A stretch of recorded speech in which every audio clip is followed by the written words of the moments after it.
wakaalada biyaha Hargeysa Maxamed Cali Daarood oo weerinayo agaasimaha guud ee wasaaradda qorsheynta qaranka Soomaaliland Axmed Yaasiin Maxamed Xasan iyo safiirka dawladda Taiwan oo fadhiya Soomaaliland Master Alan ayaa maanta waxay kormeer ku tageen cilbiyada dawladda Taiwan ka hirgelinayso deegaanka Geedeble ee waqooyiga magaalada Hargeysa. Cilbiyadkaasi oo ka mid noqon doona hanaanka biyaha soo saarka caasimadda Hargeysa.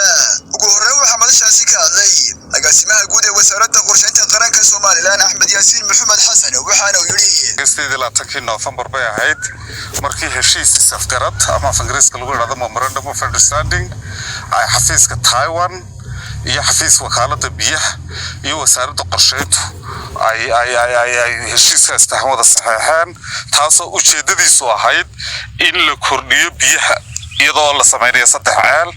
maanta markaa waxaa noo farxada 3 ceel mid kamid ah oo si fiican u dhamaaday inaanu joogno. farxad weyn ayay noo tahay.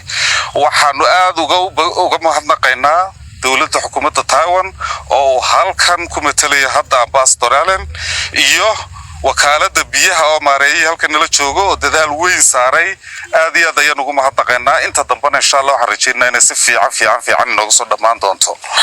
biyaha markaan ka hadlayno xukuumadda madaxweynaha Soomaaliland uu hogaamiyo mudane Muuse Biixi Cabdi arrimaha ay ahmiyadda siinayso ama priority waxyaabaha ay siiso waxa meelaha ugu horeeya ka jira biyaha. waxa la isla aqoonsaday in abaaraha asbaabta u weyn ee dadka deegaanadooda ka soo kiciya inay tahay biyaha, oo haddii biyo la heli lahaa bilaabaadka ay dadkaasi noolaan kari lahaayeen, waayo xoolaha halkaas loo keeni lahaa baadka. marka ahmiyadda la siiyay biyuhu waa meel sare ay kaga jirtaa iyada iyo dhalinyarta shaqo loo abuuraaba. marka haddii ahmiyadda biyaha sheeg halka kaga jirto development planka ama qorshaha qaranka la yoodan lahaa, waxaan odhan lahaa marka koobaad biyo, haddana marka labaad biyo, haddana marka saddexaad biyo. biyo waxa weeye waa nolosha, waana dhibaatada ugu weyn ee maanta qarankeena haysata. waxa iyaduna uu xukuumadda Soomaaliland ay bilaabaysaa insha Allah dhawaan iyaduna oo ay wakaalada biyuhu meelaha kaalmaha ugu wanaagsan ay ka qaadan doontaa insha Allah barnaamijyo waaweyn oo lacag badan ku bixi doonto oo lagu horumarinayo biyaha qaranka, iyada oo qaababka biyaha imikaana sameeyno waa nooca ugu casrisan ee biyaha. waa biyo dhulka hoostiisa kala soo baxayno, laakiin hababka kale ee resources biyo loo sameyn karo waxa kamid ah in ceelal iyo dhaamo waaweyn la sameeyo. markaas haddii Ilaahay yiraahdo 3 sano soo socda haddii Ilaahay yiraahdo Soomaaliland waxa ku tallaabsan doontaa inay tallaabo weyn ka qaado in qof kasta oo Soomaaliland ku nool sidii uu biyo nadiif ah uu heli lahaa. sidoo kale waxaa isaguna madashaasi ka hadlay maareeyaha wakaalada biyaha Hargeysa Maxamed Cali Daarood oo dawladda Taiwan uga mahadceliyay cilbiyadkaasi ay ka hirgelisay deegaanka Geedeble. ujeedada halkan isku nimidna waxa weeye mid kamid ah hawlaha ay xafiiska Taiwan ee Soomaaliland ay taageertay dhaqaale ahaan oo ah cilbiyad laga hirgeliyay deegaanka Geedeble. ujeedadiisuna tahay in lagu soo daro nidaamka biyaha Hargeysa. ceelkan oo lagu bedelay ceel hore u gaboobay oo cilada yeeshay, meesha laga saaray ceelkii bedeli lahaa oo ceelkan noqonayo. ceelkan oo runtii qoditaankiisu socday muddo bila laguna guuleystay. maantana sida inoo muuqatay ahayd tijaabadiisii oo biyo hoos socdaan markaan tijaabinayna.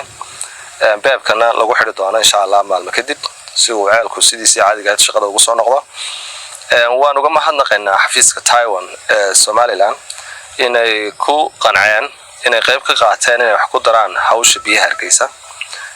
qorshe wuxuu ahaa amba heshiiskii hordhaca wuxuu ahaa inay 3 ceel taageeraan kana ahaa markaa kii tijaabada ahaa ee marka hore la hirgelinay ceelkan.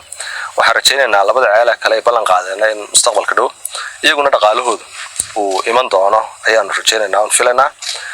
waxa sida inooga muuqata xafiiska Taiwan ama dawladda Taiwan sidii ay Soomaaliland ula yeeratay heshiiska laba geesoodka ee ka dhaxeeya dawladda Soomaaliland iyo dawladda Taiwan waxay naga taageertay dhinacyo badan ay kamid yihiin doorashooyinka, dhinaca caafimaadka iyo dhinacyo kale oo ay ku jiraan nidaamka casriyeynta ICT-ga dalka ama tiknoolajiyadda dalka, qaybaha infrastructure kala duwan oo biyuhu ay runtii qayb ka yihiin.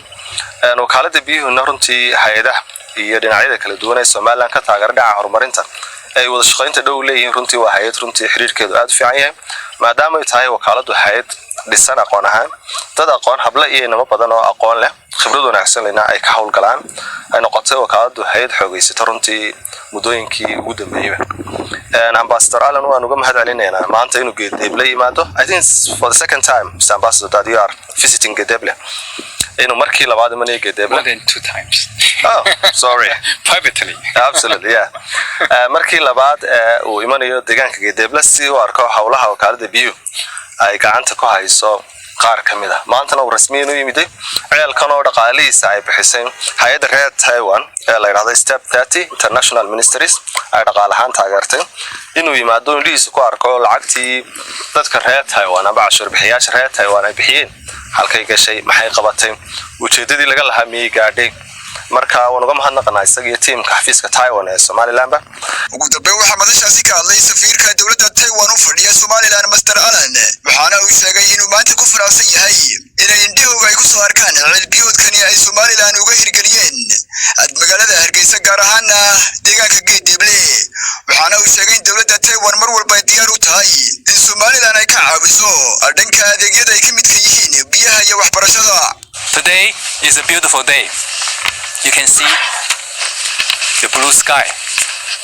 You can see the Dharma tree.